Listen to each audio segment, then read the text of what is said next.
5-star hotel, a knife to the neck, and a demand for 3 million. This was a real-life encounter not long ago. Influencer Lan Jianfei had a knife to his neck at a 5-star hotel in South Africa. At the age of 18, Elon Musk fled South Africa and he has repeatedly made public statements saying that the country has no future. His company, Tesla, is sold around the world, but he has never returned to his homeland. The reason Tesla hasn't entered South Africa is said to be a special policy. All foreign companies must have local black ownership. Musk refused to compromise, so Tesla has not entered the market. This policy has been in place for many years, originally designed to help uplift the black population. However, tragically, the policy has led to decline. When the knowledge base of the lower-income black population couldn't support high-tech industries, many white elites chose to leave, taking capital and technology with them. As a result, South Africa, which was once comparable to the United States in the 70s and 80s, has declined. This once gleaming pearl of Africa now seems to be defined by danger and decline in the eyes of the world. Today's South Africa, hotel room doors without security chains, not daring to turn off the engine while refueling, and stolen cars that never get recovered. What's even more surreal is that here buying a car even comes with the option of a bulletproof plate. The bulletproof plate for the Ford Raptor costs 2.5 million ZAR. The danger here has given rise to a unique market demand. But many people don't know that South Africa was once the most developed country in Africa. Today, if you visit Sandton in Johannesburg, you'll still find towering buildings, luxury cars, and high-end shopping malls. The shadow of the once thriving past still lingers. South Africa remains Africa's largest automotive production hub to this day. Factories of well-established brands like BMW, Toyota, and Nissan produce around 600,000 vehicles annually, with 76% of them going to the European market. On one hand, the industrial foundation still exists, but on the other, danger and uncertainty are everywhere. This contradiction has become the true essence of South Africa. While global giants have chosen to sit on the sidelines or pull out, a group of Chinese car brands has decided to step in. Great Wall Motors has been deeply rooted here for 20 years and is the longest-standing pioneer. Chery, MG, and Geely are the comeback players, having exited before but now making a strong return. Meanwhile, BYD is the latecomer, a fresh face to the scene.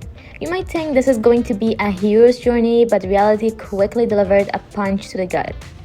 The BYD dealership in Johannesburg is brand new and bright. The Sea Lion and Seagull models we are familiar with are parked there quietly, but the sales staff candidly admitted that the daily foot traffic is often in the single digits. On the streets of Johannesburg and Cape Town, my local friends observed for several days, and not a single BYD was spotted out in the wild.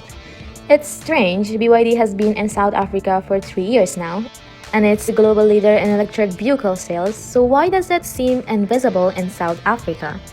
The reason is actually quite simple. In South Africa, the lack of electricity and high prices have almost sentenced electric vehicles to death.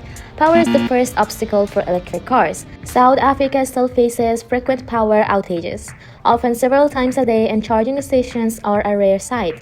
You'll hardly find any charging stations on the streets, and slow chargers are even rarer in parking lots. The electricity price is 7 ZAR per kilowatt-hour, which is double the price compared to China.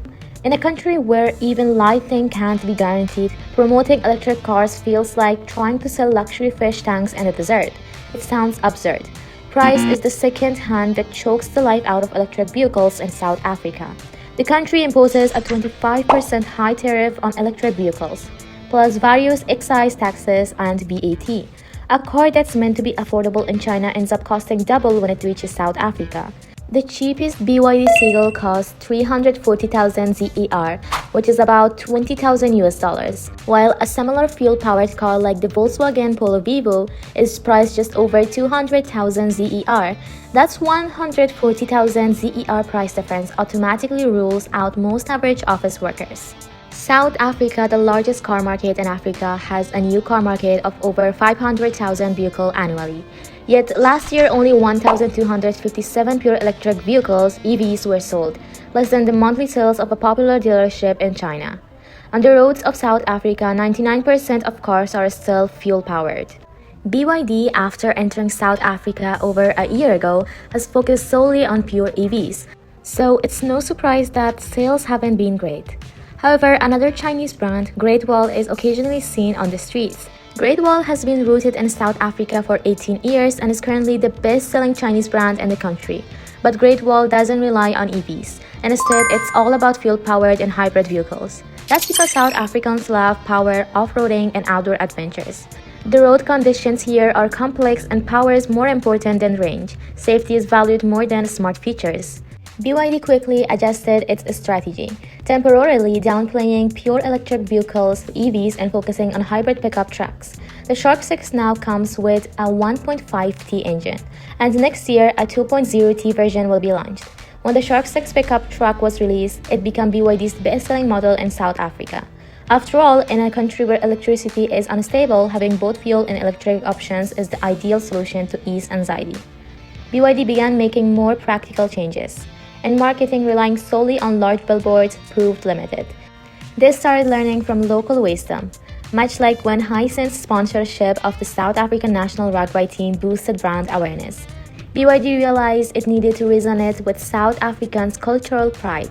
At the same time, they are rethinking their service approach. The store in Cape Town is trying to bring in luxury brand service concept, preparing delivery gifts, hosting experience events, and even personally following up with customers. You know what? Someone who walks in here and buys the surf, and they feel as important as someone that pays R1 million for a shark, or someone who buys a second-hand car. Every customer say, I pay lots of money because they buy what they can afford and they want the attention. But we are so used to new cars, and we're so used to just driving new cars, and we just get fuel, that we don't really understand what a special moment it is for a person who buys a car. And we must make it wow. So we are working on it. These seemingly small adjustments are actually fixing the most valuable thing in this high-risk market: trust in the simplest way possible. Looking back, what truly touches me is the silent understanding among Chinese brands in South Africa.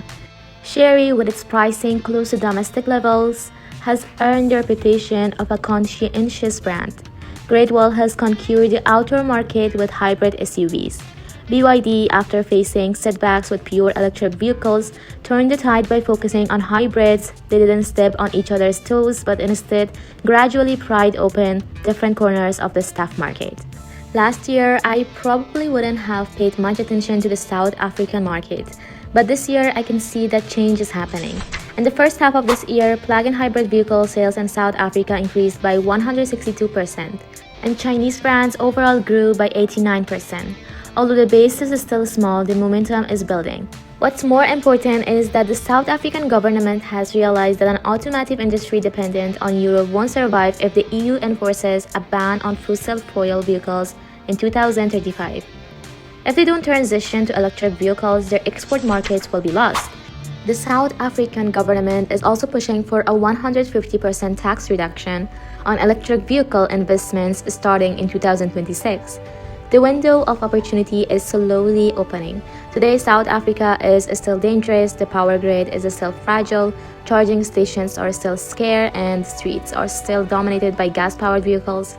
But look, Great Wall has been selling here for 18 years, Chery is considering building a local factory, and BYD plans to open 60 stores next year. They are like flowers blooming quietly in the cracks of rocks, not rushing to blossom but silently taking root. When Elon Musk left South Africa without looking back, and when most people only saw the danger and decline here, Chinese brands like Great Wall, Chery, and BYD chose to stay and put down roots. Things sometimes require more courage than leaving, because leaving is a calculated move based on risk, while staying is choosing to believe in possibility after seeing all the risk.